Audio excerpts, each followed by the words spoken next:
साथीहरु नमस्कार, म राजु पौडेल।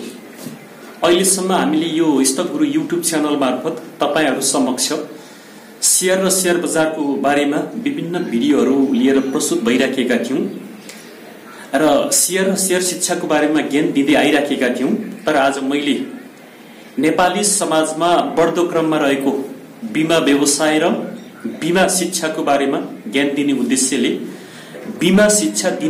उद्देश्यले बीमासँग सम्बन्धित, खास गरी जीवन बीमासँग सम्बन्धित नयाँ भिडियो लिएर तपाईहरु समक्ष प्रस्तुत भएको छु। आशा छ तपाईहरुले जसरी हाम्रो शेयर र शेयर बजारका बारेमा बनाइएका भिडियोहरु मन पराइदिनु भयो, त्यसैगरी यो बीमा शिक्षाको बारेमा पहिलो पटक बनाएको भिडियो पनि तपाईहरुले मन पराइदिनुहुन्छ र आगामी दिनमा हामीले अब यो च्यानल मार्फत शेयर र शेयर शिक्षाका बारेमा भिडियो बनाउनुको साथसाथै बीमा शिक्षाको बारेमा पनि भिडियो बनाउन कोशिश गर्दै छौं। हाम्रो यो कोशिश सफल हुनेछ तपाईहरुको साथ र सहयोगले भन्ने आशा लिएका छौं। अहिले नेपाली समाजमा बीमा शिक्षा र वित्तीय साक्षरता बढ्दो क्रममा छ। वित्तीय साक्षरता बढ्दो क्रममा सँगसँगै धेरै नेपाली जनतालाई वित्तीय साक्षरता र खास गरी बीमा व्यवसायको बारेमा, बीमाको बारेमा त्यति ज्ञान नभएको हुनाले अब हामीले बीमाको पनि नेपाली जनताहरूलाई ज्ञान दिनुपर्छ, बीमा शिक्षा दिनुपर्छ भन्ने अभियान अन्तर्गत यो पहिलो भिडियो म तपाईहरु समक्ष लिएर प्रस्तुत भएको छु। यो भिडियो तपाईहरुले मन पराउनुहुनेछ र हाम्रो यो स्टकगुरु युट्युब च्यानललाई सब्स्क्राइब गर्न भ्याउनु भएको छैन, मेलो पाउनु भएको छैन भने भिडियोको तल लेखेको सब्स्क्राइब बटनमा एक क्लिक गर्न नभुल्नु होला। साथै आगामी दिनमा हाम्रो यो च्यानलबाट आउने शेयर र शेयर बजारसँग सम्बन्धित र बीमा शिक्षासँग सम्बन्धित भिडियोहरु हेर्नको लागि सँगै रहेको बेल बटनमा पनि एक क्लिक गर्न नभुल्नु होला। साथीहरु, आज म तपाईहरुलाई जीवन बीमाको बारेमा जानकारी दिन गइराखेको छु। अहिलेको अवस्थामा मान्छेले आफ्नो जीवनमा किन जीवन बीमा गर्नुपर्छ भन्ने बारेमा म तपाईहरुलाई जानकारी दिन गइराखेको छु। जीवन बीमाको महत्व मानवीय जीवनमा किन छ, किन बीमा अनिवार्य गर्नै पर्छ भन्ने सन्दर्भमा म तपाईहरुलाई यो भिडियो मार्फत महत्त्वपूर्ण जानकारी दिन गइराखेको छु। सर्वप्रथम तपाईहरुले बीमा भनेको के हो भन्ने कुराहरु बुझ्नुपर्ने हुन्छ। बीमा भनेको अनिश्चितताका विरुद्ध निश्चितता प्रदान गर्नु नै बीमा हो भनेर बुझ्नुहोस् र साथसाथै जीवन बीमा भनेको के हो भनेर हामीले बुझ्नुपर्ने हुन्छ।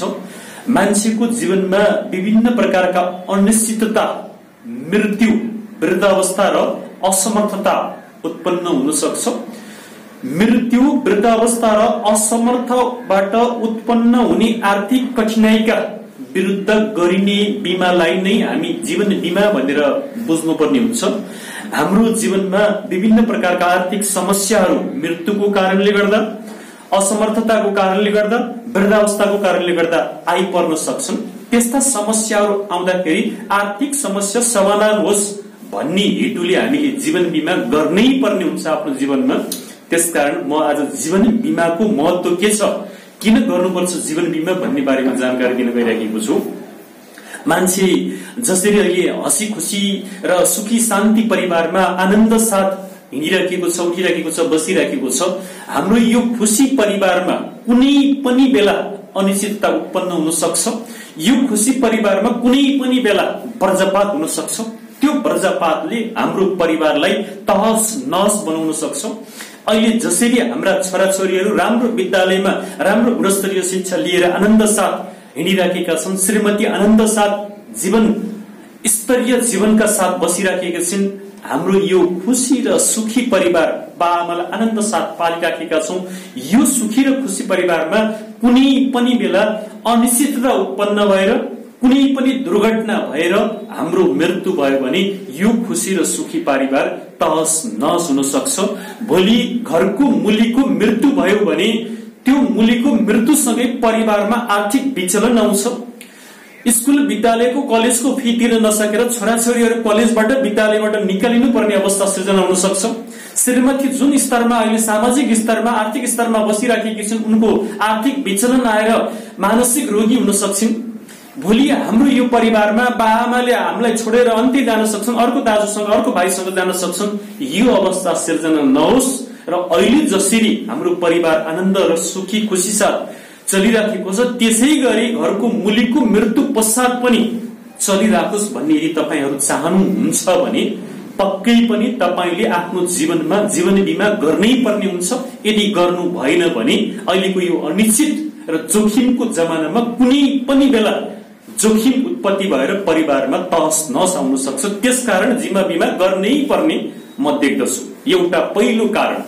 दोस्रो कारण भनेको भोलि हामी कुनै कारणले दुर्घटनामा परेर अंग भंग भयौं, काम गर्न नसक्ने अवस्थामा भयौं, सुतेर बसेर खानुपर्ने अवस्था सिर्जना भयो भने त्यस्तो अवस्थामा उत्पत्ति हुने आर्थिक कठिनाइका कारणले हामी विचलित हुनुपर्ने अवस्था नहोस् भन्नको लागि पनि हामीले जीवन बीमा गर्नै पर्ने हुन्छ।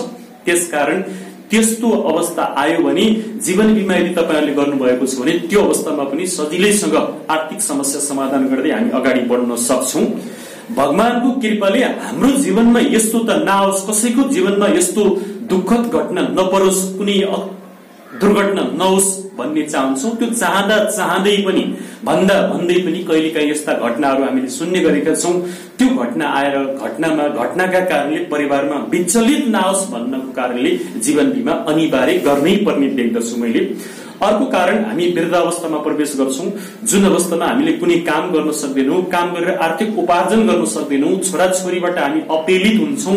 त्यस्तो अवस्थामा यदि हामीले जीवन बीमा गरेका छौं भने त्यो बीमाको रकम ल्याएर आनन्द साथ बसेर खान्छौं। यदि पैसा बीमा कम्पनीबाट आउने छ, यति रकम आउने छ भन्ने लाग्यो भने छोराछोरीहरूले पनि बाआमालाई हेला नगरी राम्रो सेवा गरेर राख्दछन्। त्यसकारण पनि जीवन बीमा गर्नै पर्ने हुन्छ। सुरक्षाको दृष्टिकोणले, वृद्धावस्थाको दृष्टिकोणले र असवश्यकताका दृष्टिकोणले त जीवन बीमा हाम्रो जीवनमा अनिवार्य भइसकेको म देख्दछु। दोस्रो कारण, यो जीवन बीमा भनेको दीर्घकालीन बचत पनि हो, अनिवार्य फोर्स सेभिङ पनि हो भन्न त धेरै साथीहरूले बीमा गराउने क्रममा यसरी बीमा गर्दाको रकम हामीले बैंकमा राख्यौं भने बैंकको ब्याजले पनि निश्चित अवधिपछि डबल हुन्छ भन्ने गरेको सुनिन्छ। तर म तपाईहरुलाई के भन्छु भने बैंकमा पैसा राख्ने आफ्नो इच्छा हो, राख्न पनि सकिन्छ, नराख्न पनि सकिन्छ, त्यहाँ कुनै अनिवार्यता छैन। र अर्को कुरा तपाईहरुले के बुझ्नुहोस् त भन्दा बैंकमा पैसा जस्तै 5 लाखको हामीले बीमा गर्यौं भने एकैचोटी 5 लाख लगेर बीमा कम्पनीलाई बुझाउने होइन, हामीले वार्षिक रूपमा, अर्धवार्षिक रूपमा, मासिक रूपमा किस्ता तिर्दै जाने हो। तर बीमा गरेको सुरु दिनदेखि 5 लाखको हामीले वार्षिक रूपमा एउटा निश्चित प्रतिशतले बोनस पाउँदै जान्छौं। हामी किस्ता एक किस्ता तिर्छौं तर बोनस 5 लाखकै पाउँछौं। त्यसले गर्दाखेरि हामीले जति लामो अवधिको बीमा गर्छौं त्यति हाम्रो रकम डबल भन्दा बढी हुने सम्भावना हुन्छ। तपाईहरुलाई बीमा एजेन्टहरूले भन्ने गर्नुहुन्छ, यदि तपाईले यति रकमको बीमा गर्नुभयो भने तपाईको रकम डबल हुन्छ। त्यसरी डबल हुने त होइन, तर अवधिको आधारमा बीमाको रकम र बोनसको आधारमा बीमाको रकम डबल हुने हो, डबल भन्दा पनि बढी हुन्छ।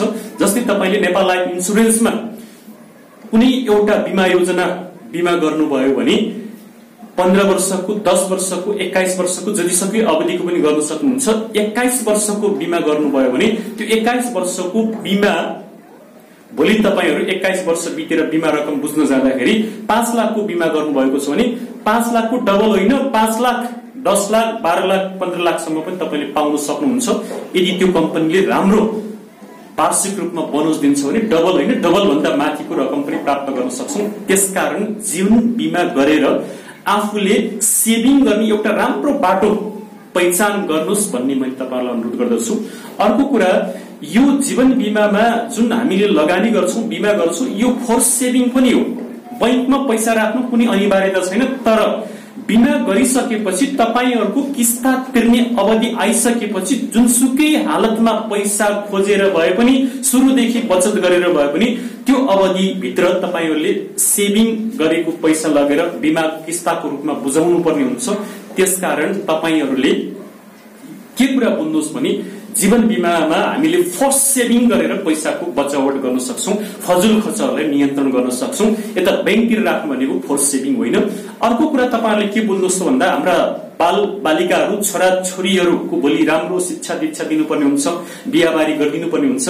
यदि तपाईहरूले बच्चा जन्मिसकेपछि त्यो बच्चाको नाममा बिमा गरिदिनु भयो भने उसलाई भोलि उच्च शिक्षाको लागि चाहिने आवश्यक रकम, विवाहको लागि चाहिने आवश्यक रकम यही बिमा कम्पनीबाट लिएर तपाईहरूले आफ्ना छोराछोरीलाई राम्रो शिक्षा दीक्षा दिन सक्नुहुन्छ, विवाहको लागि आवश्यक पर्ने केही रकम जुटाउन सक्नुहुन्छ। त्यसकारण पनि जीवन बिमाको महत्व छ भन्ने कुरा तपाईहरूलाई दर्शाउँदै हामी यो बिमा शिक्षा दिने क्रममा पहिलो भिडियो लिएर तपाईहरु समक्ष प्रस्तुत भयौं। यो भिडियो तपाईहरुले मन पराउनु हुनेछ भन्ने आशा मैले लिएको छु।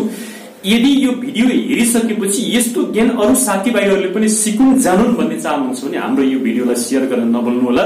र यदि तपाईले नेपालकै नम्बर 1 जीवन बीमा company Nepal life insurance company जो शेयर बजारमा पनि टप, बीमा व्यवसाय पनि टप कम्पनीको रूपमा चिर परिचित कम्पनीमा बीमा गराउन चाहनुहुन्छ भने हाम्रो सम्पर्क नम्बर तलको लिंकमा हामीले दिएका छौं। त्यो सम्पर्क नम्बरमा सम्पर्क गरेर हामीसँग नेपाल लाइफ इन्स्योरेन्सको जुनसुकै बीमा पोलिसी पनि तपाईहरुले गर्न सक्नुहुनेछ भन्ने अनुरोध गर्दै आजलाई म बिदा हुन चाहन्छु। यस्ता महत्त्वपूर्ण बीमा शिक्षासँग सम्बन्धित भिडियोहरू र शेयर बजारको बारेमा ज्ञान दिने भिडियोहरू आगामी दिनमा पनि हामी लिएर आउने नै छौं भन्ने बाचा गर्दै आजलाई म तपाईहरु समक्ष बिदा हुन चाहन्छु। हस्त नमस्कार। फेरि अर्को